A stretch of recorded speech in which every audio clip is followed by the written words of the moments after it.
we're live streaming this thing, so people that couldn't make it or didn't want to make it are able to hear what's going on.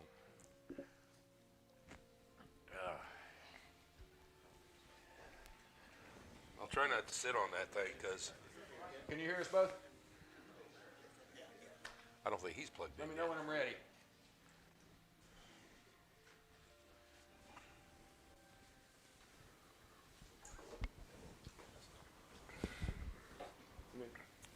Hey folks, my name's Alan Jones. I'm with HiFi Buys. I know most of you in the room, and those that I don't know, please come by and say hey.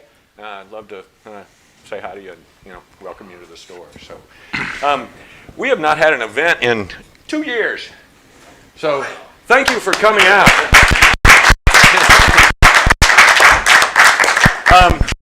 And also, I have to mention this because it's an amazing year for Atlanta. Go Atlanta Braves!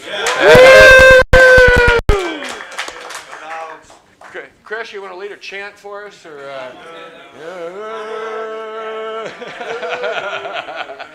We are going to the parade tomorrow, so I'm really excited about it. And anyway, who knows what will happen the rest of the day?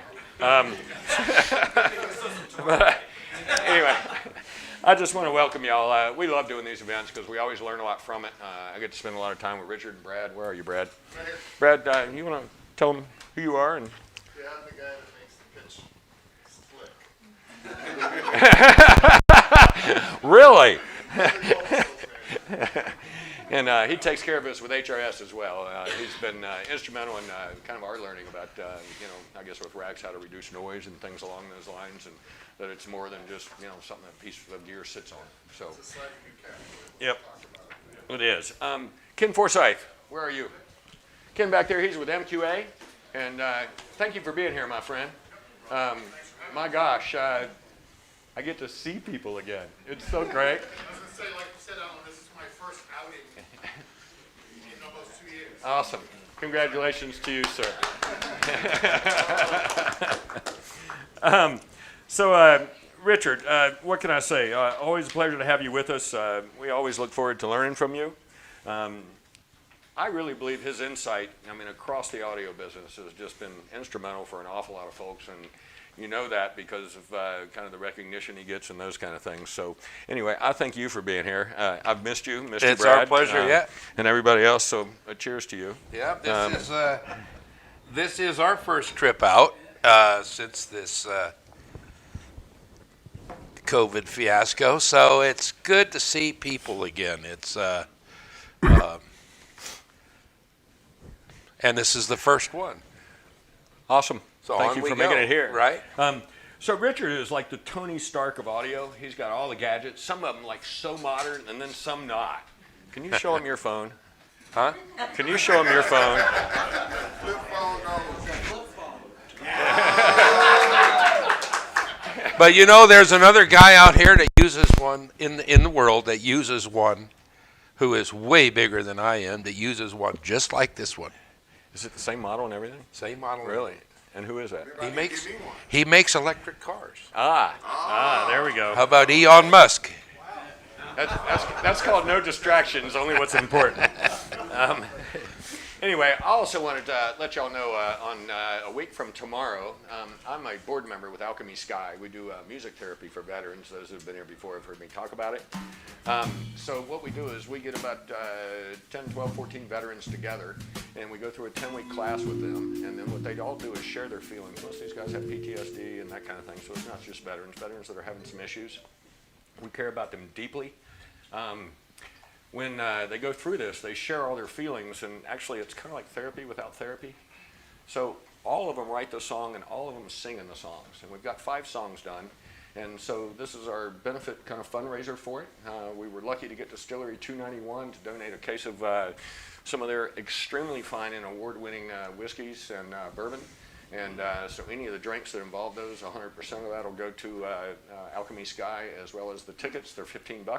I ask you to buy one. I don't care if you show up, but I do want you to be there. Don't make it sound that way. But anyway, buy 10 and show up yourself. But we'd love to have your support. You'll see some promotions across HiFi Buy stuff, and also with Alchemy Sky and at Irby's. And My girlfriend lives in Nashville, and so anyway, she's got a really good friend that has an amazing thing. Her name is Amanda Ray, and she has a 4-piece band, and they're called the Badass Band, and they do some really cool stuff. It's a lot of very recognizable covers, but done in a different way, and also some of her own unique songs as well. She's very, very talented, and Melanie will probably actually sing 2 or 3 songs as well. So a shout out to Melanie. She's in Austin tonight. She's actually singing with Jamie Johnson and Chris Stapleton, and so anyway, pretty big deal. So anyway, let's see here. We're going to have a question and answer session. I have to follow these notes here, otherwise I'll miss all this stuff. You guys know how I do life, so it goes like this. But anyway, so we're going to do our best to answer them. Some of them are going to guide you towards someone to help get you that answer later, but we'll kind of know that as we kind of get through it. So we're going to concentrate on powered speakers. Richard has 3 powered speakers in his line. The brand new 7 Extremes. I own a pair of 7s myself. I think it's the greatest speaker I've ever owned. Had no idea that they could be improved, but wow, have they been. So I'm looking forward to that. We also have the new Quinto. And do you want to let them know about something special that kind of happened in the last few days about the Quinto? Oh, yeah. My marketing guy told me that Absolute Sound has given us the award, what is it again, for next year? Product of the year. Okay. Product of the year in Absolute Sound. And what a fitting, what a neat thing to happen to a speaker that replaced the Model 5 series that we made since the mid 80s.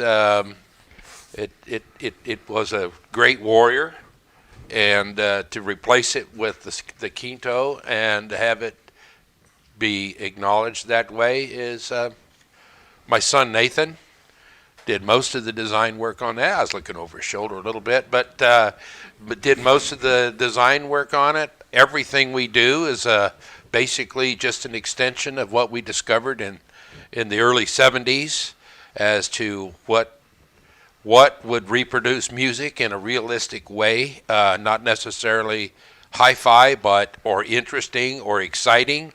Just let the speaker get out of the way and let the music tell the story. And that's and it's the basis of everything we make today still.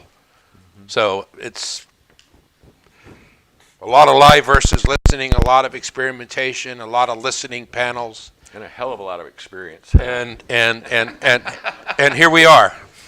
I want to recognize somebody else. Lee Scoggins, you want to share what your world is with everybody, please? No, don't put me on the spot. Sorry about that, but I am. Well, we're just here covering the event for our social channels right now, but we've got some new products that we'll share soon.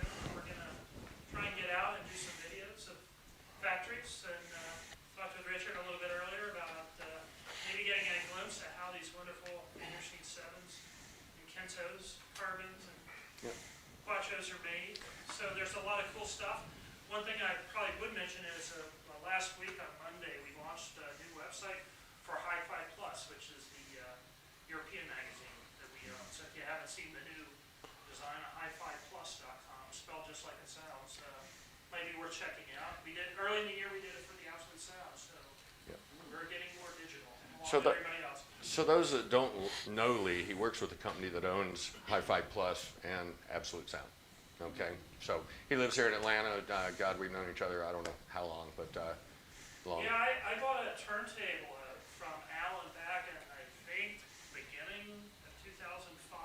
Something like that, yeah. And haven't been able to get rid of it ever since. I'm so sorry. I also have really been negligent. I want to recognize my team. This store has done some amazing growth since we moved down to Buckhead, and I just couldn't do it without them. We have really doubled the size of our sales, not sales, but doubled the size of our force of people that we're able to integrate with and that kind of thing, and the experience and the patience that y'all show towards me and our customers and that kind of thing is heavily acknowledged by me and all of you. So anyway, thanks to all of y'all. I give you a big hand.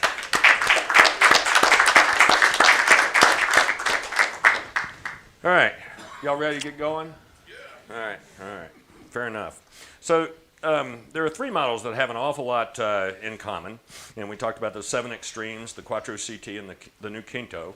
So Richard, tell us why a bass system is just that, as the pieces of it can be modeled as one. And in other words, a lot of times what we end up doing is we have a subwoofer, we have an amp and a box and that, and we try and integrate that with the rest of the speaker. And what you're doing is a little different. We're actually getting a powered woofer system that is made as one package that then is integrated with the rest of the system. And tell us why that's a benefit and why you do it that way. Well, everything in loudspeaker design is a compromise. And woofers are probably more compromised than anything. And so the amplifier people have to make an amplifier that drive woofers of all kinds, some of them ported, some of them sealed, some of them in boxes that make as much sound as the drivers do, some of them in very, very low noise boxes. But yet the amplifier has to be generic, and the subwoofer or the woofer section of the speaker has to be able to work with a reasonable selection. But if you really want to get bass right in the room, if I could afford it, every speaker we made would have powered bass, because it gives you the ability to do room EQ, and every room has bass problems. It gives you the ability to do room EQ and make the speaker sound pretty darn good in the bass wherever it needs to be placed. Out into the room, up against the walls, this always creates problems. But even beyond that, if you're striving for perfection, knowing the woofer driver and being able to design it specifically for the cabinet that it's in, and then being able to model the amplifier that drives that assembly as one unit is a tremendous advantage. And you can also, nothing's perfect, and you can go a long ways towards perfection because you can use something called feed forward. Everybody's heard of feedback. Feedback lets the problem happen and then tries to fix it. I'm not a fan of it because it's already happened. Feed forward models what the issues are going to be, because these are very predictable. And you pre-distort the signal in real time with a zig where there's a zag, so that when you put the two together, you strive and you accomplish a significant advantage. And because in the end, how it's designed doesn't matter. It's how it plays bass in your room. And they're all different is what really makes the difference. We believe and try to make sure that we have good bass in everything we make. The reason for that is I believe the foundation of music is bass. If you don't have bass, you don't have music. There's a lot of the story told in the lower frequencies, and they need to be right. If you have, let's say, excessive energy and you can't do anything about it at, say, 80 hertz, you'd say, hey, man, I go back to the disco days. I like having a lot of bass at 80 hertz. Okay, I can accept that. Except when you have that much of a bump at a certain frequency, your walls in your home become loudspeakers. They vibrate and cause a tremendous and excessive amount of chaos in the room because they release that energy back into the room. And when you think about it, that is a hell of a big loudspeaker. Yes. Because you got a lot of drywall or wood paneling in your home. Now, that's going to happen in any room, but we want that information to come from that wall surface to be a facsimile of the information that the music was in the first place. It needs to be more like a reflection or a small copy of it. If you have it stimulated to such a degree at a focused frequency, let's pick 80 hertz, that's going to cause a lot of masking, not so much in the bass, but in the mid-range. So all that money you paid for a real expensive preamp and a real expensive power amp or a better DAC or a more expensive, better cartridge is masked by the fact that you got this room doing that. So Powered subwoofers also can use the amplifier, take the signal from the amplifier that's driving it, which is high pass, to remove the load of the low frequencies. That will automatically quadruple the size of the power supply in your main amplifier because it doesn't have to deliver the current to the base. You're getting ahead of me. This makes... Am I? Yeah, it's okay. You carry on, sir. Are you doing this or me? You are. Oh, okay. All right, I'll focus up a bit. Mike, where are you? Anyway, so having the ability to make sure that bass is as correct as possible in any domestic situation is a big deal. And I'll shut up now. So, one of the things you'll find is that we all are here because we love music and we're emotionally passionate about it, okay? Or we wouldn't be here, wouldn't have interest in learning about it and those kinds of things. What you'll find is that these free-powered speakers are so unique in the industry, and I don't think they're given the deserved credit that, quite honestly, the design has in it. And so we're in this kind of short period going to try to cover a lot of the things that it is. What we know is that a lot of noise is done by crossovers, drivers, integration of things, the drywall, so on and so forth, things in your room. So what you'll find is that the more relaxed we can get our brain, the more we can connect, and therefore have more of an emotional context with the music, which is, again, why we do it, okay? So the next is in crossovers. So what they do is they take the bass in your speakers. These are inline crossovers. They can also be built into his own amps as well. They take the bass out of the signal, go into your amps at a predetermined level or amount. And then that predetermined amount is known by the bass module, the bass amplifier, that package that he was just talking about. And what will end up happening is that what we want to know is more about how this is accomplished and what it does for the amplifiers that our customers own, what you mentioned. Yeah. With my friends, I have often reflected and said, why is this idea not more prevalent in the marketplace? The whole thing high pass, where if you're going to have a subwoofer and a crossover, why not get that low frequency garbage out of your cabinet? Because the speaker isn't going to reproduce it anyway. Why not get all of this demand on the power supply of your high frequency amplifier so that its power supply becomes effectively 4 times bigger, and all the mid-range and the high end just gets cleaner and clearer, and life's easy for the amplifier. Some amplifiers have a reputation for you being able to arc weld with them, and some of them will. But when they're worked that hard, they do not sound as good as when you make life easy for them. It's a known fact. It's a law of nature. There's no getting around that. So when you do this crossover, you roll the signal off. In the case of most of our products, it's 100 hertz. And the reason it's not done very often is this is 90% of my technical support. I take my phone with me on vacation. I have it with me all the time because I want to be there when somebody's having trouble.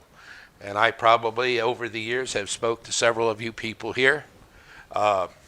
Hopefully it's not a question that's in the owner's manual because that irritates me a lot. Sometimes I lose it, because I've had a bad day and I really want to answer these calls, because if you miss a call, trying to get back in touch with that person because we're all busy is very difficult and consumes even more time. So I try to handle it in real time, and I'll have 3-4 lines blinking and somebody asks me a question that's in the manual. Anyway, enough of that. Enough of that. But I try to be there for you folks, okay? So read the manual first, guys. All right? 80%, 90% of these calls are, how does it know? How does it work?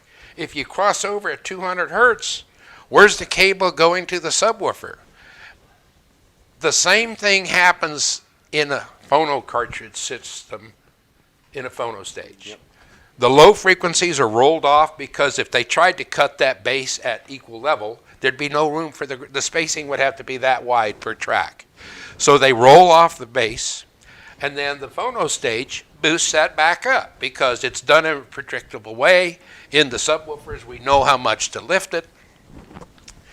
In a phono stage, though, the high frequencies are boosted, and they're attenuated by the phono stage, or the RIAA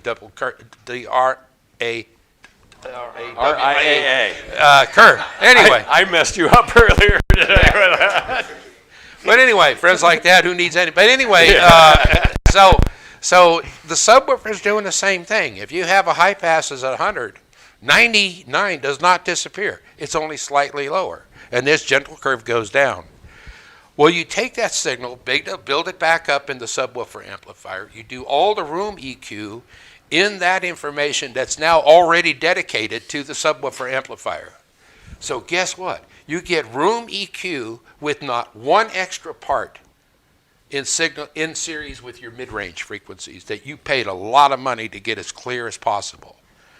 The other neat thing that happens is this subwoofer amplifier now is going to take on the character of the amp you drove it with. Way back when, I go back 45 years, some of you look like you might, but one of the big deals in high-end audio is there was a very negative opinion of subwoofers because you could never get them to blend, and they always sounded different. And in the early days of the 2W evolvement, I found out that part of the problem was the speed of the woofer, and they were just too boomy, and the cabinets were making too much noise. We'll talk about noise later. But the other thing is the amplifier, by its very nature, had a different sonic character than the amplifier. One guy might have a tube amp. Another guy might have a solid-state amp with a lot of feedback. This guy has a power amp with no feedback. Anyway, this character, an amplifier has an input stage, it has a driver or two, and then it has a final output stage. The front part of the amplifier is voltage gain. It's like turning the volume up. The last stage of a power amplifier is current gain. That's what does the work. The voltage gain stage in our subwoofer amplifiers is missing. We don't need it. The voltage already came from your main amp. So that stage is eliminated. And we go right into the driver and we EQ it at this predetermined rate. Now you have an amplifier that sounds like a giant high current clone of what you drove it with. Could be a tube amp, could be whatever. So if I could afford it, I'd make all our speakers that way. But it costs money. Yep. So when you think about it, and I kind of dawned on this today when it came up with the RAII equal RA. Now we're both gone. Now I'm all messed up. I got it written in here. They know what we mean. RAIA equalization. What you'll find, so when they cut a record, they basically drop the bass down. Okay? So that's what the crossovers are doing in the speaker. Well, when you play it back through a phono stage, they're boosting the bass back up, which is basically the amplifier in the speaker. So this is all absolutely accepted throughout all of audiophile land. So to say, well, this is weird, no, you can't do that, that's, and quite honestly, I think it's amazing that so many people don't.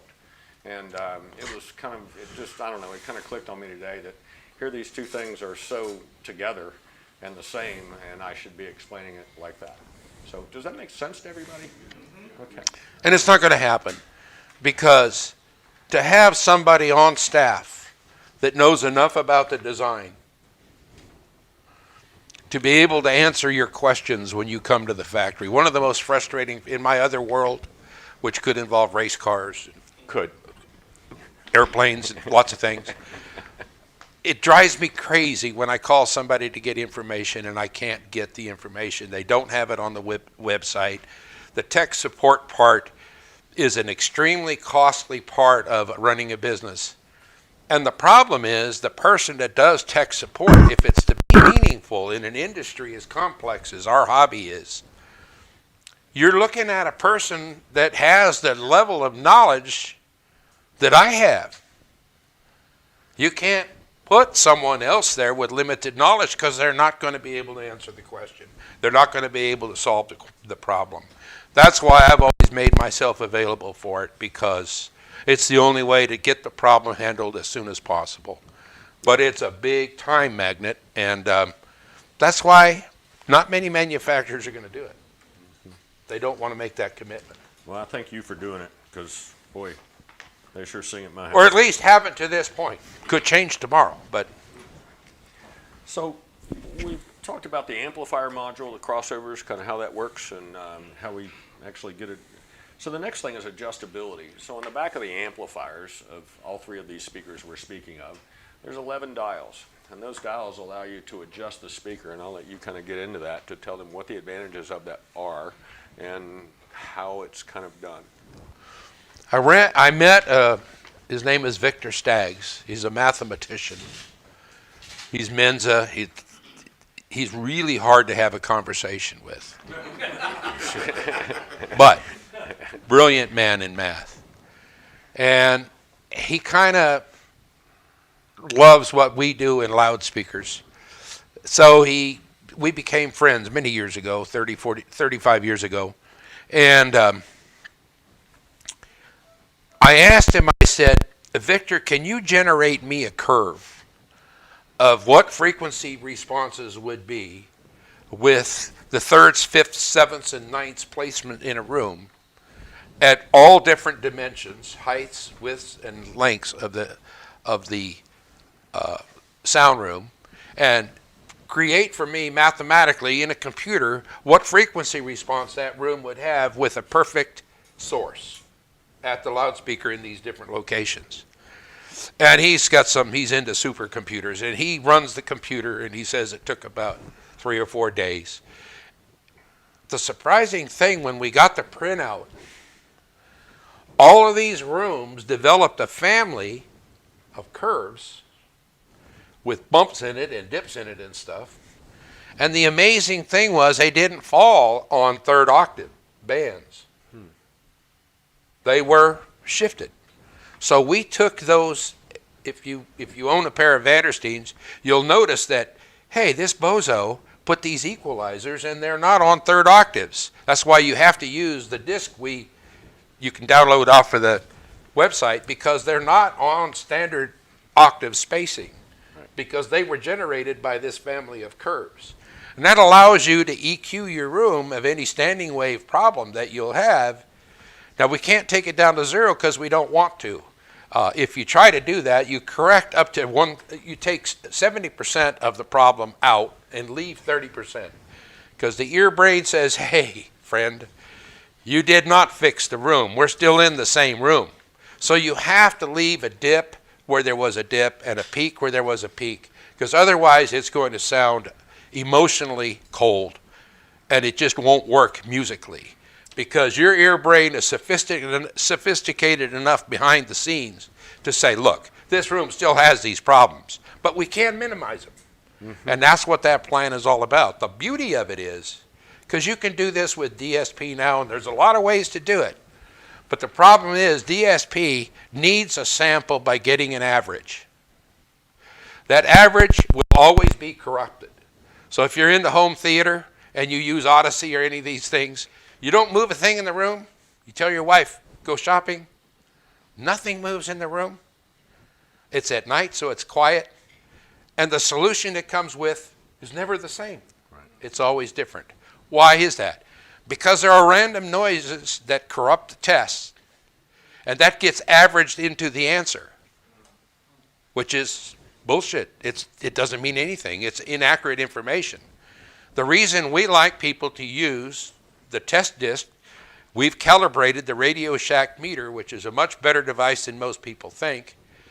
It's rolled off in the bass because the guy that designed it had the presence of mind to understand that idiots were going to try to measure speakers in the bass in their room. So he rolled it off at the rate that most rooms have gain. So all these correction curves that you see for the Radio Shack mic on the internet, don't use them, because we need that roll off in order to get a flat result, because we have to put that room gain back in. But anyway, you see this needle jumping all over the place. Well, don't forget, all of that movement's going to get averaged into an answer, and it won't be where your eye found the needle the most. That's the real answer. That's the one we want to work with. And it's all done without adding any signal processing or anything in the signal path to your mids, highs, and mid bass. That's the beauty of the system. It gets the job done better without adding any additional. Now, if you're all digital, and you say, well, I've got a digital processor anyway, but digital processing is not free. You can't even, there's sometimes not agreement on what cable we're going to use to move these zeros and ones from one place to the other. They're only zeros to one, zeros and ones, but still we hear a difference. So that's why. So I think one of the things that I get from that most is just in the sense of trying to get perfection is really not what our brain wants, because the room is part of that with our brain. And so what we're trying to do is make sure that our brain is as comfortable as it can be in the space that it's in, and also have musical satisfaction. And that's what I've learned from it, because I've tried to do these things to zero like every other Vandersteen dealer in the world, and we've all hated it, because it almost makes the system so analytical at the same time, because there's that mark you're trying to hit and it can't hit it because the room is part of it. So The room is always part of it. You can't take that away. So anyway, it's been really interesting, and trying to, you want to, gosh, you're 60 B down, well, you ought to go to 0. Well, you don't, you go to 2. And it actually makes the system really fun. Let's see if anybody has a question about this. I meant to tell y'all, this is a Q&A session. So I didn't mean just me and him. So anybody have any Somebody questions give me so a far? question so he'll be quiet for a Please. minute. What about the material? I mean, working out the curves with your mathematical genius, what about the materials of the room itself? We know the room gives back into the room, Yeah, and that depends on whether it's wood or brick or sheetrock. right. And it usually comes back out of phase. When that back wall vibrates, that return signal is out of phase with the source signal, and that mask and Yeah, but that's a normal thing as long as it's reasonably balanced like the original sound was. As long as it doesn't have any, let's call them hot spots. You'll see that Alan here in the store has used diffusion to solve some slap echo problems or whatever.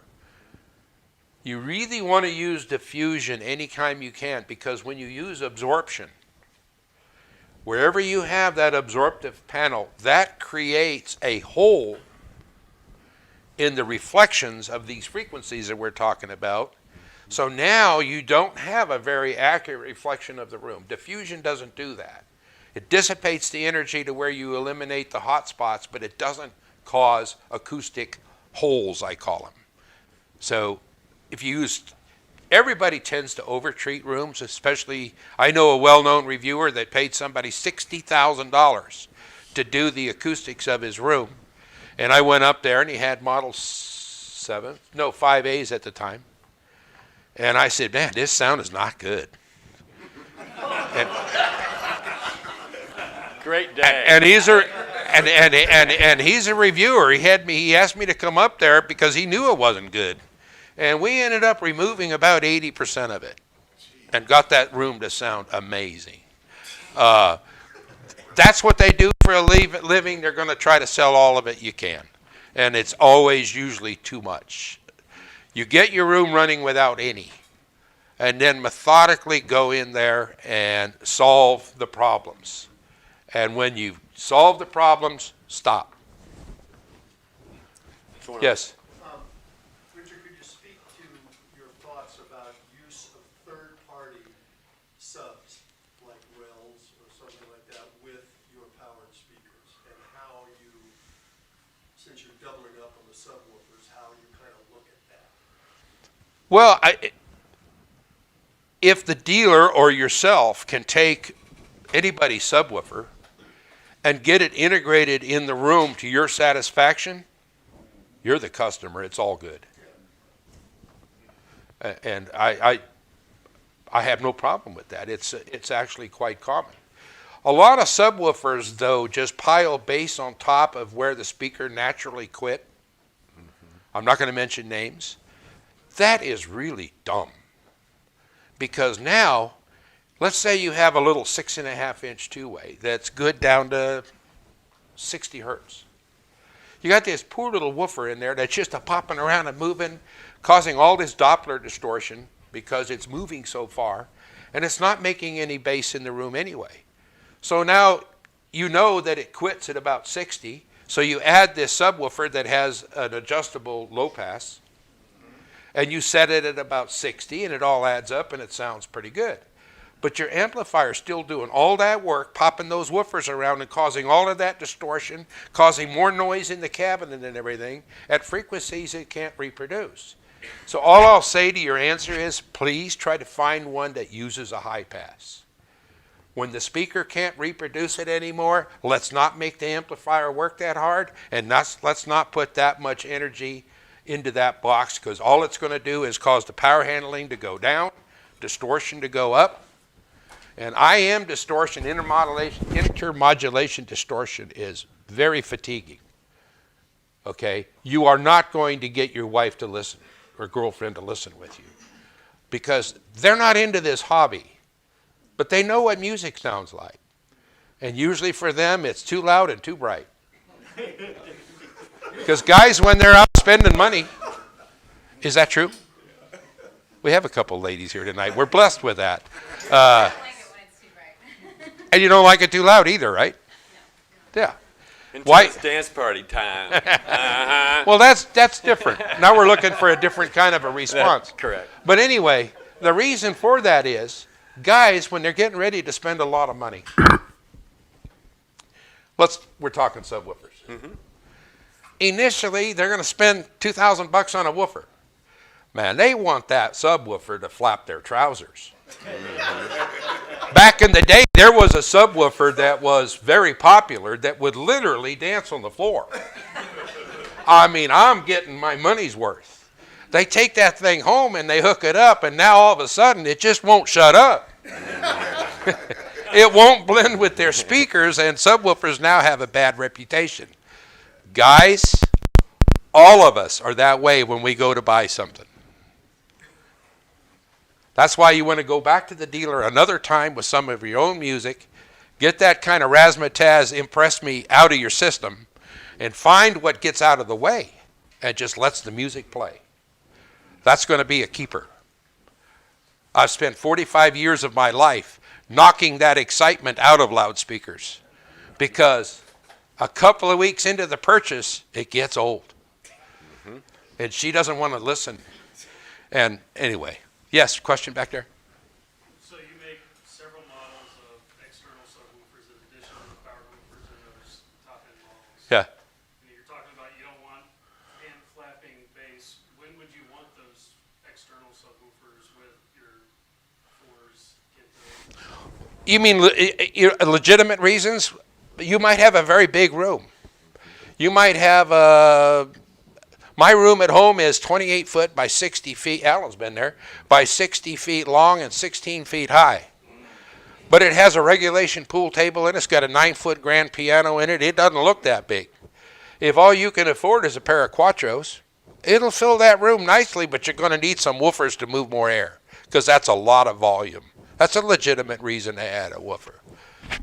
When you put information into a room in 2 locations, 3 locations, 4 locations, I'm putting bass in my room in 6 locations. You automatically get a more linear response in the room. I've been doing that for 40 years. You get a more linear response in the room before you start even doing any EQing. Ellen's got the System 9 set up in the back room there. It has the Sub 9 and the new 7 Extremes. The 7 Extremes go down to 20 hertz. They don't need a woofer. You do that to just get more linear response and lower the distortion. It makes me want to know what your home system is. Pretty much what Alan's got in the back room. Our amplifiers, but yes. When you're listening to music, would stereo subs be better than running the subs mono? Well, yes and no. Okay? Stereo subs is always better, because what did I just say? If you put the bass into the room in 2 locations, you're going to get more linear response. But if you're an LP guy, you listen to LPs. If that weren't true, all records, most records are cut mono below 100 hertz anyway, because they don't want to throw the cartridge out of the groove, because back in the day, that was a record that came back, because it threw that $5 cartridge, it made it skip. Hey, there's something wrong with this, give me another new one, and they end up, well, no. So the reason they cut it mono down there is because stereo information in the low frequencies is a vertical modulation. It literally will try to launch the cartridge. So most LPs are cut mono in the low frequencies. So if you're 100% LP, now if you're digital, there is a significant amount of stereo which can develop can have an effect on the size of the soundstage. So stereo, that's why I believe speakers should have good, reasonable bass response at all different price points, because it's the foundation of music. I was trying to find my chart, and we were going to try and do this, but I'm going to see if I can do it without it. And that is the foundation of every single note, every sound that's ever made, okay, starts out in the bass region, somewhere below 100 hertz. So if with a cymbal, okay, it will still be there, but with very little amplitude or output, okay? But on a bass guitar or a drum or something along that lines, we will actually have a lot more amplitude for that foundational note. So let's just say whatever note it is, the foundation is at 50 hertz. We know by science that the next overtone is at 100, then 150, then 200, then 250. No, 100 to 200. 100 to 200, then 400. 400, and then Yeah, right. doubles. So anyway, on up the ladder. So what that actually proves is that every single driver plays every single note. So Yeah, if we don't get the foundation right, then everything else is kind of losing something. Just about every note, like a rim shot on a drum set, that involves the woofer, mid-range, and the tweeter. And all three of them better be in sync if you want that to sound like a real drum set, assuming it was a good recording. Because if it isn't, if you got half the drivers going the wrong direction, that's going to take some of that percussive quality away. So that's kind of what time and phase is. Now, this is a learned thing. It's something that you get, it's something you notice long after the purchase, but once you know it, everything else is going to sound a little bit wrong, just not quite right. And I think the reason for that is every instrument makes an acoustic pressure wave in the room of a certain shape. That pressure wave travels through air, impacts your eardrums, the eardrums connected to the little bones, then to the nerves, sends to the brain, and we hear the sound. It's my opinion that if you want a recording to sound so realistic that you'd almost bet your next paycheck that that instrument's actually in your room. If that's something, that's my goal. That's what I need, because I don't have the ability. I'm severe analytical. I don't have the ability like all musicians, and 80% of the audiophiles have the ability to fill in the blanks. So if the speaker isn't doing something, they just fix it. And they do that totally unknowingly. I don't have that. If it's there, it's there. If it's not, I watch a movie or go work on my race car or something, okay? So, but it's my Valium at the same time. I need it to relax and unwind. So whatever that waveform that a piano creates or a human voice, I think a speaker needs to preserve that. Now, the interesting thing is we are the only company left in the industry that makes time and phase correct loudspeakers. Jim Teal has passed away. Don Levy is gone. Spike is gone. Pat McGinney's no longer making speakers. He's still here, but not making speakers. The Quad 63 will. But anyway, we're talking about so it's something that I know a guy that got involved and has been in the industry a long time and knew about Vandersteen and heard us at the shows, and he's in the industry. And when he finally got a pair home and lived with them, he says, "You screwed me up." I says, "What do you mean?" He says, "Now when I go to the show, everything is wrong." It's no fun to go to the shows anymore. I said, "It's not wrong, it's just different." Because there's an emotional connection when it is that accurate.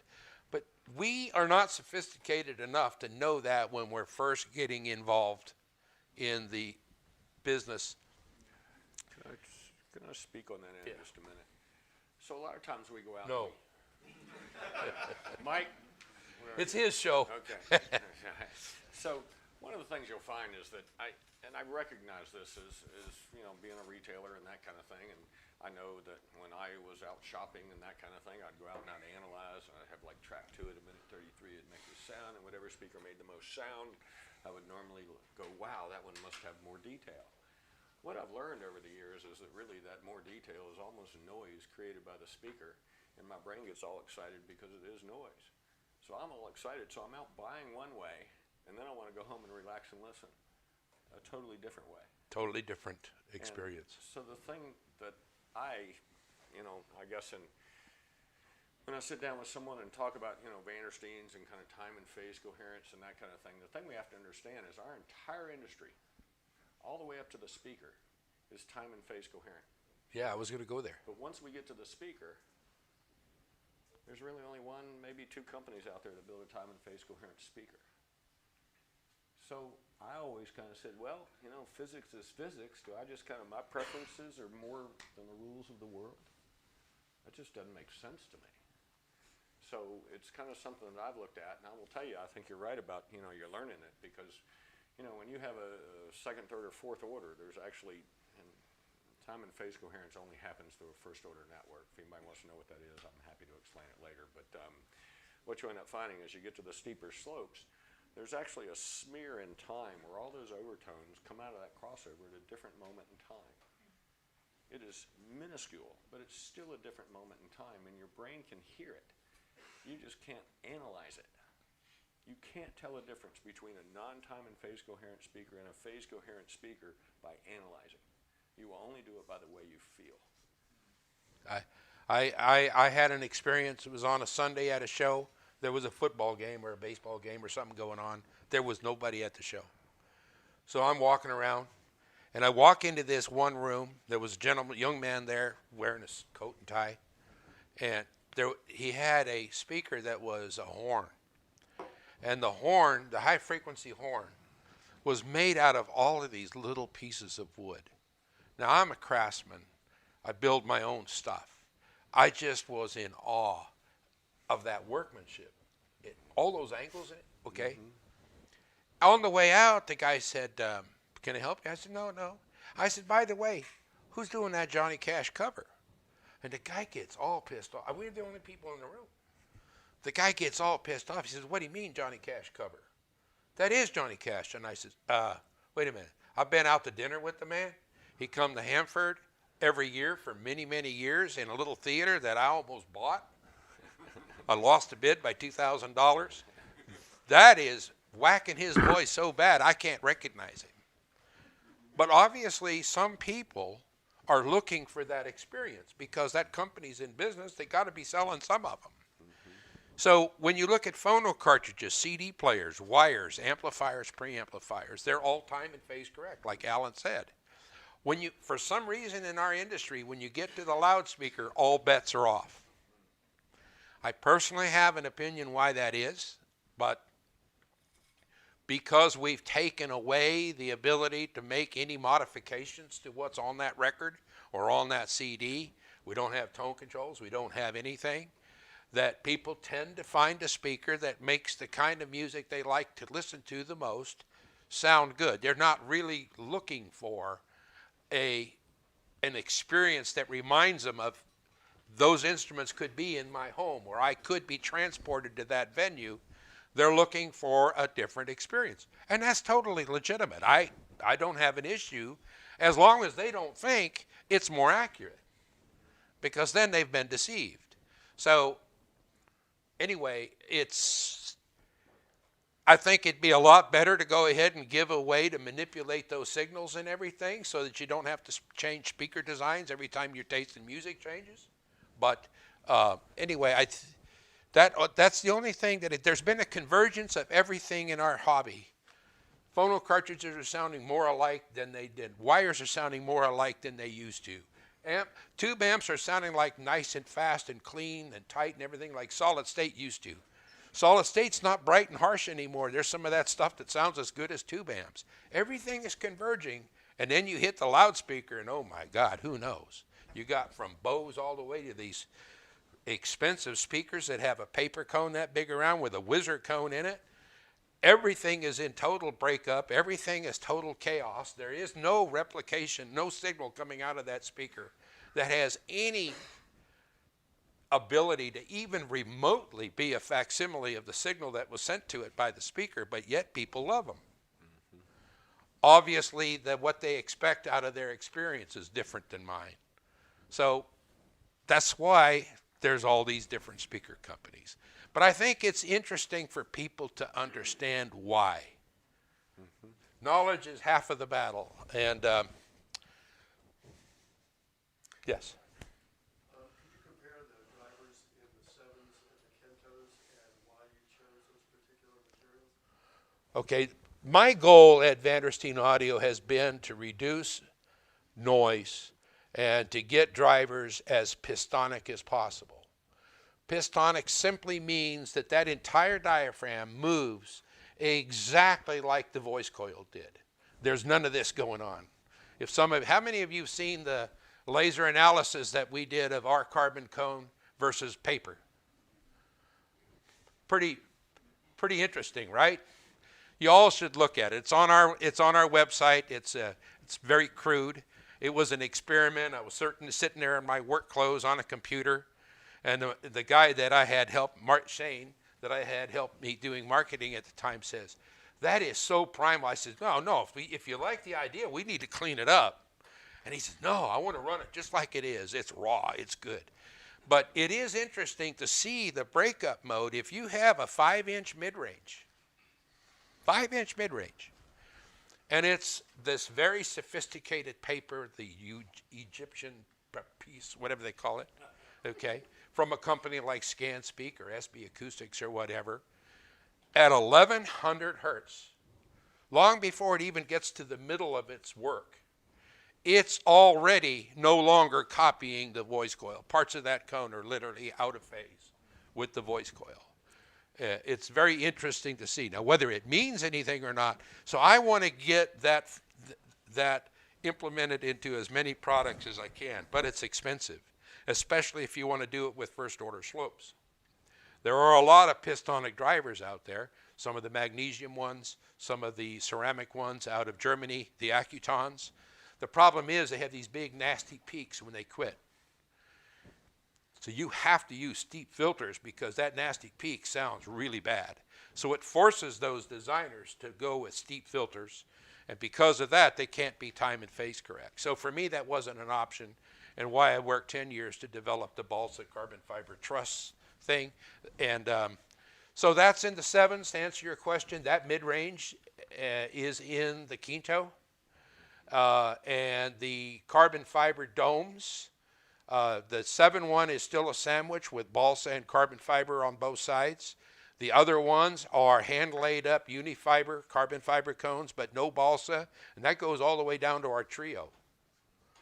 And for a while, we made the trio at 6,000, I think it was, and the trio, very expensive, and the trio CT was 7,500. In 2 years' time, we sold one pair. Everybody heard the difference there, which initially is very similar. Because you have to understand, when you go listen to a new speaker, for it to sound really, really a lot different than your old reference, it would have to be really jacked up in frequency response, because when we first listen to something, we tend to listen for frequency response, which is tone. All this other stuff is way more sophisticated, and that comes later. So if you want to make a great big giant difference between a Model 7 and a Quinto, you'd have to screw up the frequency response. The problem is everybody that buys a pair of those gets a chart of what it did in the chamber. And it wouldn't look too good for 40 grand to have, you know. Anyway, so that it has the carbon tweeter that's in the Trio and the Quattro in the Quinto, because the one in the 7 is too expensive, and it has a tri-woven mid-bass driver, which is the same in the Trio and the Quattro, but we moved the high pass up to 200 hertz so we could handle more power and be more dynamic. But that cone is made out of woven, tri-woven, and we only use it up to 900 hertz, and it's pistonic to about 2,500. So it does break up. You couldn't use it. I couldn't use it in a two-way, but it is pistonic at all the frequencies plus an octave that we use it in the speaker.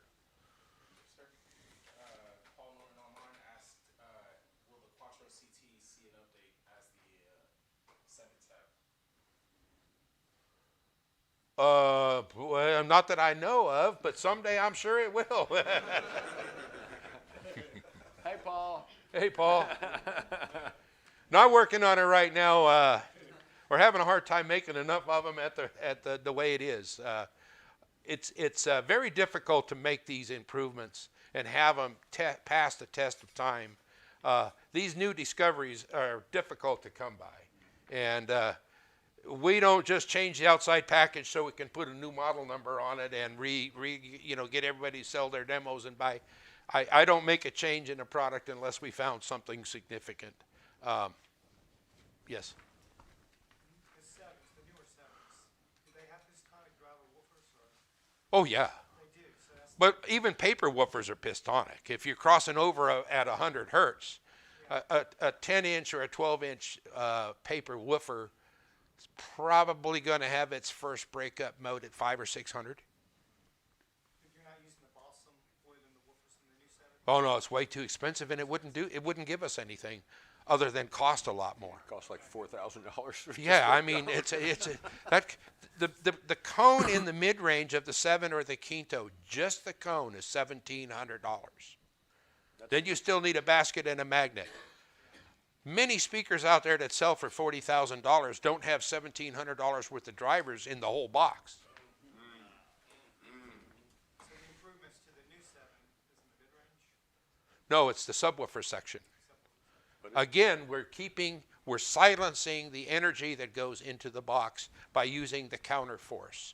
So all that kinetic energy that a woofer makes trying to move air is totally canceled because they're on opposite side of the box, which is not new. A lot of manufacturers do that, but we did it in order to get the noise cancellation. So it uses an electronic crossover on the sevens and It's passive, passive? just like the Quattro. All of them are the same kind of thing. 12? 6 dB only. First time, if you can't do it. It's 6 dB per octave. That's the only thing that's time and phase correct. So you're just using an inductor? No, it's a capacitor on the input of the power amp. Passive crossovers at those frequencies are a nightmare. You can't do them. The coils have to be so large, they have to be iron core, and they have a lot of impedance. The capacitors to do a high pass at those frequencies, you'd have to use a lot of electrolytics, and you just can't do that sonically pure as I want to do it anyway. So we do it electrically between the preamp and the power amp. So just to clarify, a first order network, which is 6 dB per octave, is the only thing from what physics states is capable of letting things out of the crossover in the same time. And phase. So that all the overtones are exactly. When you add them up together, Yes. a high pass and a low pass together will be in phase. I remember in car audio, we used one inductor with 6, dB or one capacitor. Well, yeah, but that doesn't really give it because an inductor is supposed to roll off the woofer, but the woofer's coil impedance is going up. So it sort of works, but it don't really work. But you can get it good enough for a car. Sorry. There's a high-end car guy here. Yeah, they do that. They do that mostly with DSP and electronic filters. They don't do a lot of passive stuff because all of these formulas for doing passive crossovers assume that the driver is a resistor. It's anything but a resistor because at the low frequencies it pops up at resonance to who knows, sometimes 3-4 times what its DC component resistance is. And as you go higher and higher in frequency, the voice coil is a coil. What do coils do? They go up in impedance when the frequency goes up. So you got the frequency of the driver going up at a rate that's almost as fast as the inductance of the coil goes up. So you got to put way more coil. It's hard to do at a $70,000 level. Or as far as I'm concerned, it's hard to do at a $20,000 level. You can do compensating networks on there and force that voice coil to look like a resistor. And that's why our first order filters have so many parts on there, because we do that too, between the mid-range and the tweeter. Because now really good film caps and air coils with compensating networks and Zobel networks and so forth, we can control the impedance and get the behavior that we want. But I personally have never cared what a crossover does. I really don't care. I look at the acoustic output at the listening position and do whatever the crossover needs to do to make that driver do what I want it to do acoustically. In fact, there was a review of our Model 1 something in Germany, and the guy was pretty technical. He took the thing apart and says, this guy has no clue how to make crossovers. All these values are messed up. And I said, not when you connect them to the driver and look at the acoustic result. I said, after all, that's what I'm not interested in what the test equipment tells me. I want the listener to hear what I want.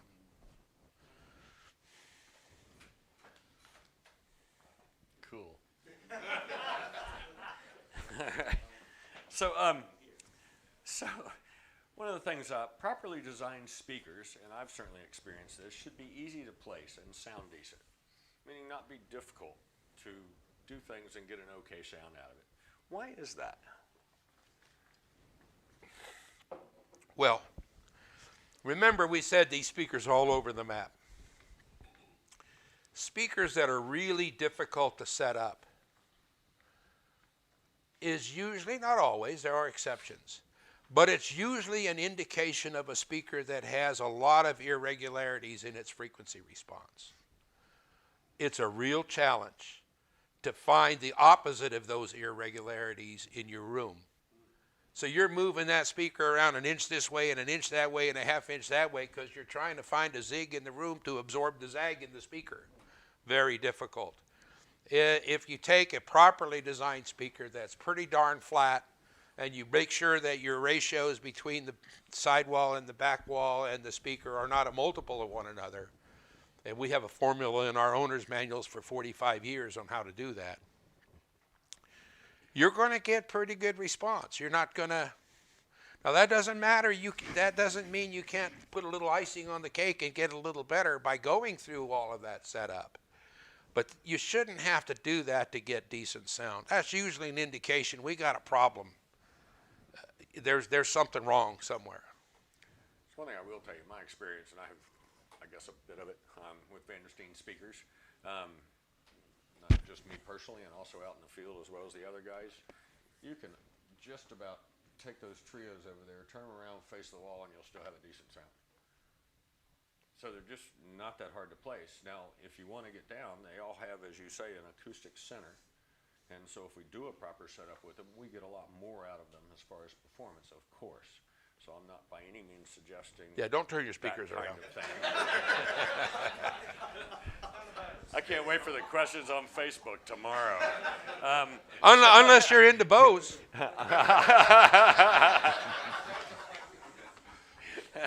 Oh my gosh, I'll need your phone number for tomorrow.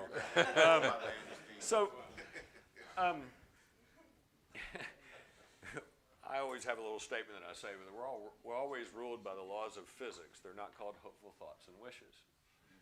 And it's kind of always rang true. But you can design a good speaker with a first, second, third, or fourth order network. First order networks are the hardest, so why do it that way? And have you always done it that way?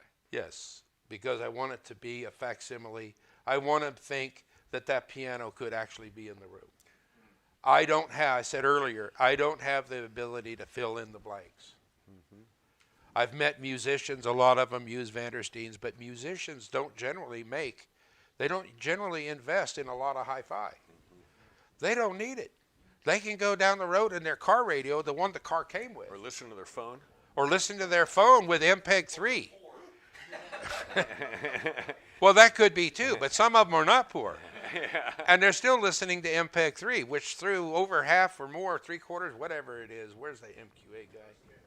Where's Ken? Ken, where are you? How much are they throwing away for MPEG 3? 90%. Really? So they can throw 90% away, and they're still sitting there tapping. You see them on the road. They're tapping on the steering wheel, and they're having a good time. You know what I do? I turn it off. I got better things to do with my mind. So there are a lot of good sounding speakers that are steep filters that are not pistonic. Making a decent sounding speaker is really pretty easy, and now with computer modeling and these different computer programs, the average sound of an average speaker that you would buy in a store like this has gone up in quality tremendously because of the modeling. There's a lot of stuff you can model. but it's just as difficult as ever to make something that's special. That I owned and drove a super modified for 25 years. I took my winnings and consistently ran 5th place, 5th, 6th in there, 4th sometimes. My kids are all getting bored with that. Dad, you got to win. I said, you have to understand, I'm having fun out there even at 5th or 4th or whatever, and it's not costing me any money. No, but they wanted to win. So one year I decided, okay, I don't even want to think about how much money that cost me. And I did become track champion. I did win. But I was buying $40,000, $50,000 motors instead of what I was doing was going to swap meets. The best engine I ever built that year I got track champion, it had 4 different brands of pistons in it. They were all used. You know, it was a hand grenade, but the thing ran great, you know. So to get that last 10% can sometimes cost a lot of money, but for some of us, it's worth the investment. And for some people, it's really hard to justify it. I'm a small company. I want to remain small. I never had desires to get big, and I wanted to do it all made in America. So, you know, that means it's going to be more expensive, and that means you need to design the business to be successful with the amount of sales possible in that niche. And that's what I've done, and it's been very good to us.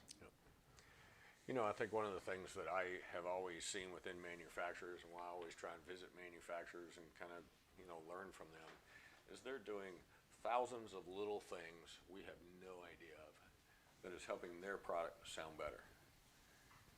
And then when we put those things together with other manufacturers that are doing those 1,000 little things, and then we go set it up in your room and we do all the things that we know how to do with those manufacturers, the value of the system is multiplied because of the importance of all those little things, because there is not one major thing really that is so far beyond everything else.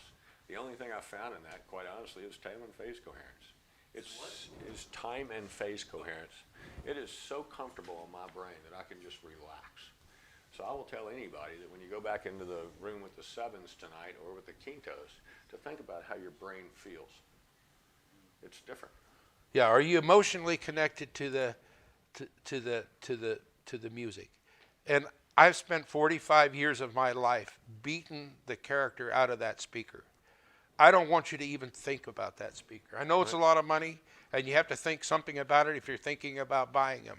But I just want them to go away. I just want the music to play. And that's been my goal.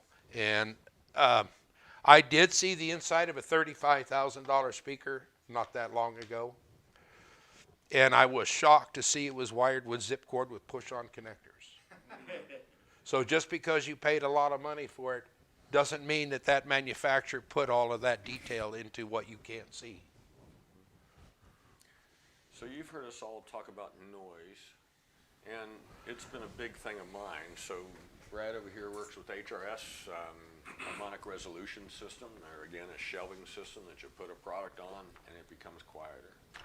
The noise system is lower. I'm not talking about a background shh. I'm talking about the stuff that rides and floats on the music that we hear. And so I've came up with a little thing that's kind of like if you go into a loud restaurant and you walk in, your brain just gets really excited. Okay? And yet if you walked into that restaurant and the noise level was not low or it was well damped and that kind of thing, then your brain is nowhere close to as excited. Okay? And by excited, I mean busy. So the thing you end up finding, take your junk drawer, look at it. How's your brain feel? It's noise.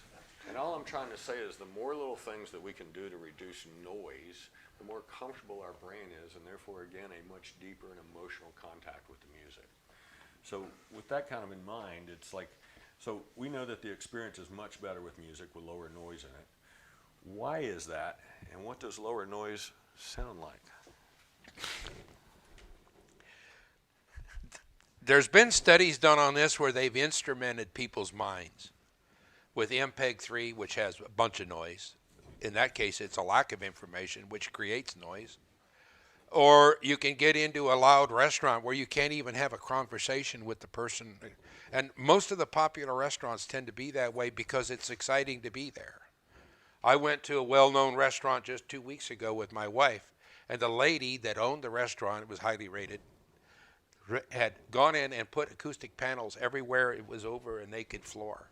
And I complimented her. I says, you know, who did this for you? She said, I did it myself. I says, do you know that most experts would not have done as good a job as you did here? She said, I kept playing with it until it worked. You could it was still a fun place. It had some energy, but you could literally have a conversation with, in my case, my wife, but not hear the conversation on the table next to us. I mean, it was amazing. So they've done studies where you can do all, you've heard me talk now several times about this filling in the blanks. This is very fatiguing. They've wired people's brains when they were in a situation where they had to do a lot of that. And the whole brain is lit up like a Christmas tree. Whereas if you listen to live music without a stereo, just that small part of your brain that has to do with emotional things is working. It's a lot less fatiguing and ultimately maybe less exciting initially, but you can do it for longer with greater pressure. It's only then that you can really capture what that artist was trying to communicate, in my opinion, for me. So we have power situations, AudioQuest and their line of power line conditions, all about removing noise, okay? People used to tell me all the time, why does my system sound so good at night? My power's screwed up. We live in a 24/7 society. The power with solar cells and wind generation and everything, the power is now approaching 5% distortion on the line. Okay, this is gross. It makes toroid transformers that don't have any air gap in them buzz. I mean, it's a big problem and it's going to get worse. And I say, no, the noise is always there. But what did go down in your sound room at night is the traffic noise, and the kids are in bed and the refrigerator's not running. You've just improved the signal to noise in your listening room by 20 dB. The other way to phrase that is you've just revealed another 20 dB of information that wasn't there during lunch. Okay? One of the cheapest things you can do to your HiFi at home is put triple or third pane windows in. Weather strip the doors. Try to get your listening room quieter. Get the ambient noise in the room quieter. And it's a dramatic, that's a lazy way of understanding what lowering the noise floor can do. Most people have discovered it, but they put the fault at the wrong place. They thought it was the power being bad. Well, the power is bad, and you should do something about that too. So eliminating noise is a big deal. And noise in the racks. These shelves that hold your equipment, they can impart a lot of mechanical excitation into the capacitors, which can be microphonic. FETs are particularly microphonic. That's how they make strain gauges. Okay, so you want to keep that equipment as silent as you can because the energy in the room of the music playing actually causes all of these components to act like little tiny microphones that have nothing to do with the music. Everything's listening. Yeah, so it's all about lowering the noise in order to reveal more information, because that micro information is where the goosebumps are, where it's so darn real your skin crawls like, wow, that could have been here. Those are special moments. For me, they are anyway. So the thing that I've found it. Yes, go ahead.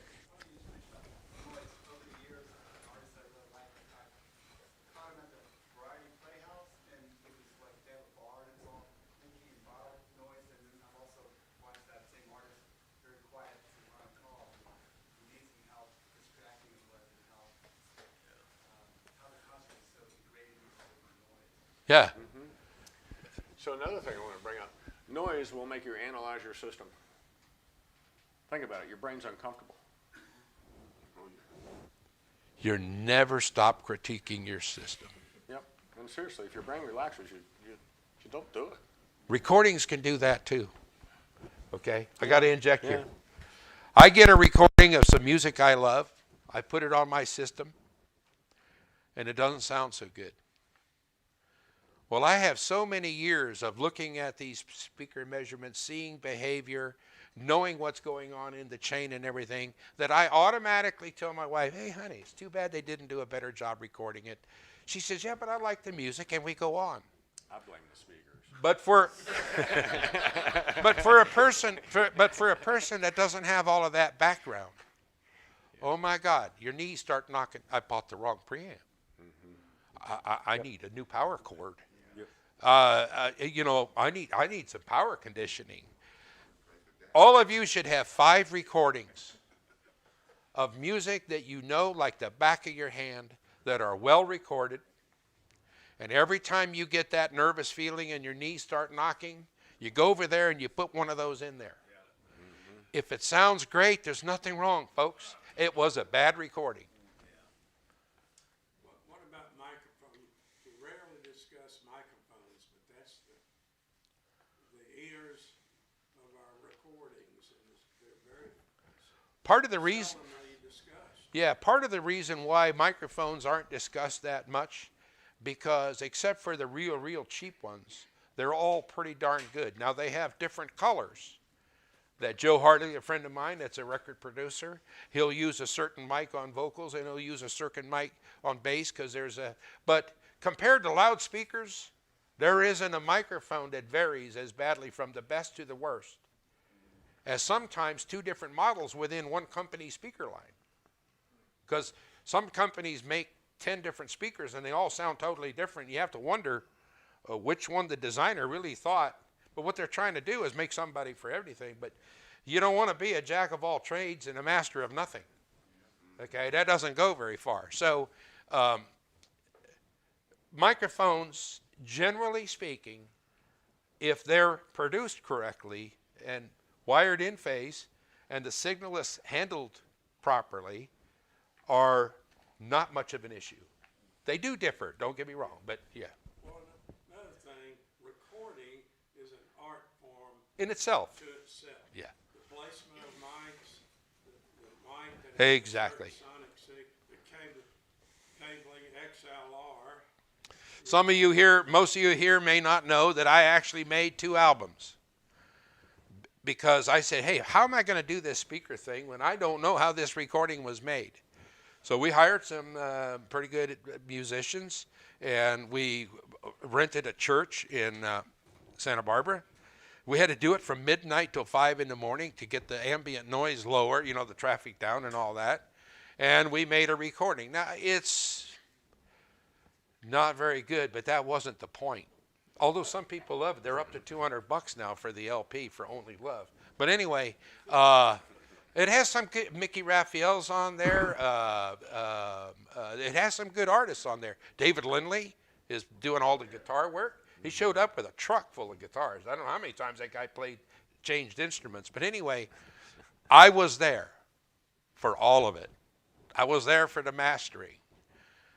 I go back to that a lot because I have no idea if I didn't do that, how I'd know what was right or wrong, because who knows what happened to that. And then we did Saudades with Chico Freeman, and but anyway with Kavi, Alexander. I sponsored that recording, and I have those master tapes too. So we're going to wrap up here in just a second, but somebody said something today that with noise, because you get less, you get more. So steeper filter crossovers create more noise. Non-pistonic drivers create more noise. Cabinets, not having the room with the bass equalized properly creates noise. Not having the right source creates noise. I'll give a shout out to MQA. Their process is really simple, and it is about reducing noise. And so, And timing. And timing. So, well, timing is kind of noise in Yeah. all this. So, because time smear is noise, because if time gets smeared, you're then listening to it like this, and it's just not the same thing anymore. So, anyway, it just it kind of rung with me, and so I have spent probably, I don't know, back in that back room, probably well over $100,000 in things that reduce noise. But boy, that system wouldn't sound that way, nor would it be as relaxing as it is. And it literally just revolutionized the sound in that room. So again, I recommend anybody going back and listening to either one of these speakers back there. We've got trios up here. We've got the Quattro set up back there. Quintos in the center room, and then the 7 Extremes in the other. Yes, sir. Just, Richard, how are your supply chains and irritables going these days? I don't buy anything from China. It's fine.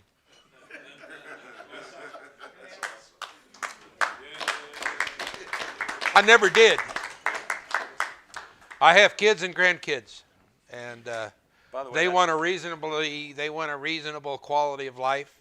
They need to be able to make things, because you can't be a service economy Right. and have the standard of living that we're blessed with in the United States. The poorest of us in this country is classified as wealthy in the world. A lot of us don't know that and don't appreciate it. And that was done by being productive. That was done by making things. So I won't say any more about that, but I'm pretty adamant about it. Our 4 children work at Vandersteen Audio. We were blessed with 4 kids. Is that where you were going? Yeah. Nathan and I do the So R&D perceptive. work, and he does all of the anechoic chamber work. He did most of the work on the Quintos and the work on the new Extremes. I'm looking over his shoulder, of course, but and then Jacqueline runs the office. She does a way better job than I ever could. That's our oldest daughter. They call her Little Richard because she's pretty demanding. She is. And very, very efficient. And Katie, our daughter, is meticulous. There's rock and roll playing in the shop, but she's a country western type. So when we did the clean room to build our amplifiers, I needed to climately control it and everything, and it's quiet in there, and you can't hear the shop system.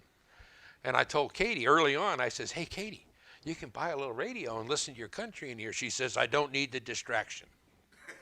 She don't even want music playing while she's building what she builds. She does the crossovers in the Quintos, the 7s, and builds our amplifiers and stuff.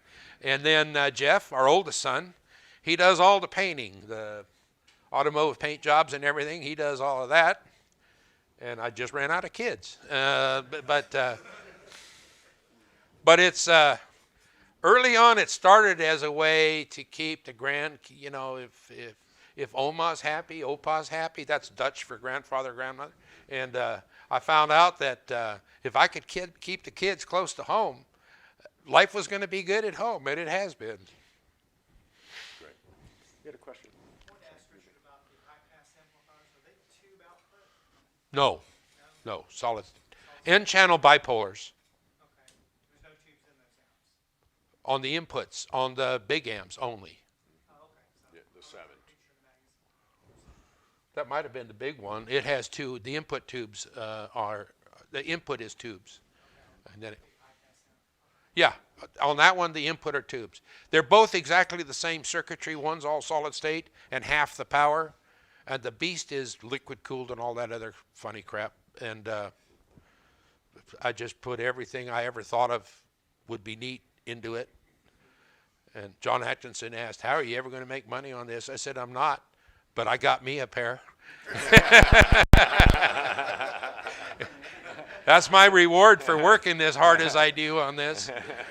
And it's the same technology in the little one, and we're selling those faster than we can make them. So I'll get my money back. Yep. Chuck, you had a question first, and I'll get back to you. Just a little reminiscent about Richard. I remember him all the way back to the Sahara, Las Vegas, and if I'm not mistaken, when you were first showcasing, you were at the Sahara there sleeping in your Demo room. demo room because you couldn't afford a sleeping room and a demo room, right? So you slept. He had to pay for that Pinto. No, it was paid for. I had to pay for all that I did to the engine in it. But anyway, Yeah, but anyway, he was a humble guy starting in your garage, right? yeah, it was all in the garage. Yeah, And I'll say still is a humble guy today. yeah, well, that's one of the things I that's wanted Well, to some people might not think Well, that. your wife for one. Yes. So you build the sub-amps into the cabinets and you make separate amplifiers for the mids and highs. They're high pass amps. Right. Yeah, so why don't you build it all into the cabinet and just have a single monolith? You know, that's a good question, and I'll tell you why. Americans, and our major market is in the U.S., okay, do not like anyone to have that much control over the sound of their system. Powered speakers are a good idea, but not successful, or not very successful. People like to do mixing. So I built a powered speaker, and I give the people a choice. So your high-pass amps are matched to this high frequency driver the same as the low. Right, and they won't run full range. There is a switch where you can select the different high-pass frequencies, but the circuit and the fact that there's so few output devices and no emitter resistors and everything, it just can't deal with woofers. It doesn't have to. And I want to add to that. You can use his subs and his amplifiers with any speakers. Yeah, we have quite a few people running our sub 3s or the old 2Ws. If the sub 3 is the same thing, but with room EQ, and our high-pass amps. One recent, what's the 20 point, what, the big Mac? 20.7s, yeah. That, what was the one before that? 20.1s. Running a pair of 20.1s with our amplifier and a couple of our subs. Because you're going to need a way to bring the bass back. Because the amplifier won't go full range. I tried it, and it goes up in smoke. It just can't deal with the loads that a woofer represents. Because everything you do to an amplifier to deal with the wacky impedances and what a speaker designer might do in the woofer section requires multiple parallel output devices, emitter resistors, biasing problems, and it all causes time smear and causes smearing of the signal. So I said, well, I'm doing high-pass, I need high-pass amps anyway. Let's just not allow people to run the bass and optimize it for doing mids and highs. And that's what it is. So you're putting a shot across the bow of the Wilson D'Agostino setup. No, I'm not. I do not intend to get into the electronic business. Any electronics that we might do to date or in the future are things that no other manufacturer could bother to do because there's not enough Vandersteens out there to justify it. It doesn't make sense for Audio Research to make a high-pass amplifier because we're the only ones that make a high-pass speaker that needs a high-pass. So I don't intend to compete with anybody. I'm just making what's optimized for what I want a speaker to do. And not everybody agrees. And, people can make their own choice. So his crossovers on the opposite side of that have dip switches in them, so they can be adjusted to the input impedance of any amplifier, so they can be used again in any system. So the stuff's pretty wide open to be able to use. Yeah. It was something that took me a little bit of kind of getting my head on and that kind of thing as well. But I mean, it's pretty easy to integrate. As a matter of fact, we've had great success with some Magnapans and that kind of thing on that system. So it's been great. Can you integrate yourself with integrated amplifier? You have to have separate. That's a problem. Well, it depends. It depends. Yeah. Some manufacturers will install the high pass between the preamp and the power amp section of their integrated. And you can ask your dealer who makes that available. Some integrateds have pre-out main in, so there's a loop where you can put the high pass. That will work. But a lot of integrateds give you pre-out, but they don't give you access to the amplifier in. So in that case, you'd have to put a high pass on each input that you're using, which can get, those high passes are $1,300. Gets kind of expensive. Yep. If you're only using digital, It's the same and that's for the only crossover. input you're using, well, then you're only buying one pair of high passes. It's one of the same. You put it on the input of the integrated, and you're good to go. Just don't let somebody accidentally plug something else in there and use one of the other inputs that's full range, because you could do damage to the woofer section, because it's doing 30 dB a boost at 20 hertz. Okay, because it thinks that high pass is there, and if you drive it with a full range signal, that extra 30 dB of voltage gain can blow the top right off of some of the chips on the input of the power amp. Yes? What's your opinion on the Dolby Atmos and spatial audio trend? Do you think it's a gimmick like the 3D TVs of 15 years ago or something of the future? Well, I have to confess that I have Model 7 Extremes and a center channel and some side channels, but I'm not a videophile. I'm distracted by the picture. I don't even have that good of a screen. It's just not my thing. I don't have a lot of, but the demand was there and people said, hey, we need some time and phase correct center channel and on walls to do this multi-channel stuff. So I make it, but to be honest with you, I don't know anything about it. I do know there's still only 5 channels. So that other stuff is contrived somehow.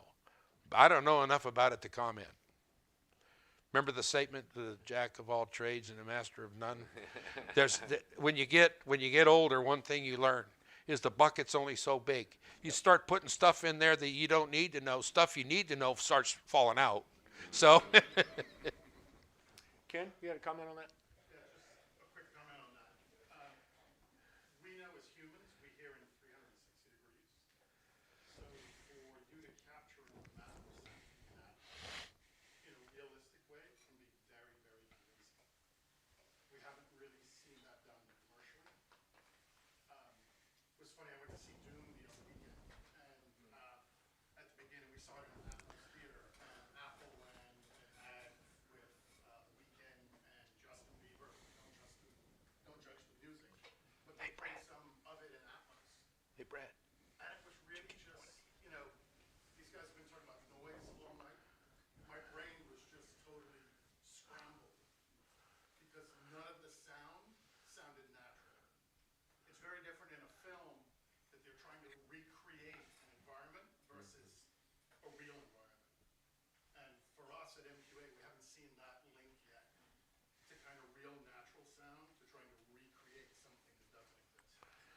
But I will make one comment about that. It's along with when we made our center channel, people said, can you build me a Model 7 that I can use, a single one that I can use for, because I have the VCC5 CT with the carbon tweeter.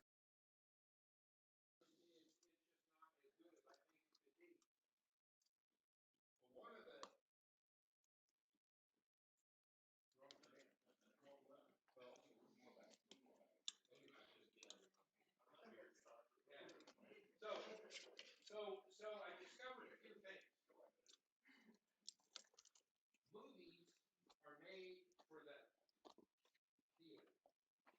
So let's say we're in a restaurant, a man and a woman. If any of that conversation or anything, because when you're having a table in the middle of somewhere, some of that sound goes to the right, some of it goes to the left. There's a little bit of it everywhere. And of course, most of it's on the center. Well, in a movie, they have to put all of that in the center, because if they put any of it in the left speaker and you happen to get to the theater late and you're sitting right in front of the left speaker, it's going to be very distracting to be hearing stuff going on. But yet, if you did that naturally, you would have to bleed some of that conversation into the left and the right speaker. Now, I do that in my own home theater. But people don't realize that, so they don't get a natural effect across the front of the room. They keep thinking their center channel isn't good enough. But what they need to do is make these things special for a home environment in a theater where you can sit reasonably in the right location and bleed some of that center channel information to the left and right. In movies, if it's on the screen, 90% of it, except for music or sound effects, is going to come out of the center channel. It has to be that way. It's totally unnatural. So if you have a home theater and you happen to sit in the sweet spot and you're the only one watching a movie, you don't even want to think of a center channel at any price. Run it in Phantom. It's going to sound better. You know, the only reason for having a center channel is for the people that are sitting off axis. I mean, so that much I know. The other trick I found is you lie to the processor. You try to get your center channel 2 feet further away from you than the main speakers are, but you tell the processor that it's the same distance all the way across. It gives you 2 milliseconds of delay on that center, and it helps fold it more into the sound stage. And by putting the same, let's say 10 feet to all 3 of those, it keeps you from having to go into the digital delay, which does corrupt the signal some, so you get a little clearer sound. Now you know everything I know about multi-channel because it's not my my stick. Anybody else out there got a question? Awesome. I want to thank everybody that's out there on Facebook and Instagram and that kind of thing. And if y'all will as well, please, if you're not on our Facebook channel or Instagram, please sign up for it. I want to thank the guys from Cartoons. I referred to, I don't know, probably 3 million people to you guys in the last 5 years. So, but anyway, y'all seem to be doing a good job with those folks. So anyway, just happy you guys are here. So we're going to break up and listen to some rooms. I'm going to bring some more beer out from the back. I got a question. Yes. I'm going to be around here. Yeah. Because the staff is going to be playing stuff. So if you have any questions for Brad and I, after this breaks up and some people go listen, because they all can't fit in one room at a time anyway. Correct. I'll keep fielding questions that might be about. Yeah, no problem. I got a kind of off-topic question. Yeah. Can we get a mobile website instead of when I'm on my phone? Can you get your website to be mobile? I'll let you answer that outside of this. So anyway, I want to thank everybody for coming. Listen, we. I don't need a mobile website. So we're not done yet. Obviously, let's go listen to some music. We got some snacks and that kind of thing. We'll bring some more beers out, and there's some sodas in there too. Thank y'all so much. Good job, as always. Same with you. It's interesting, but Brad, my marketing and sales guy, talked to me about that today. Really? Yeah. And I said, what does it cost? And he gave me a number, and I said, I got a lot of more important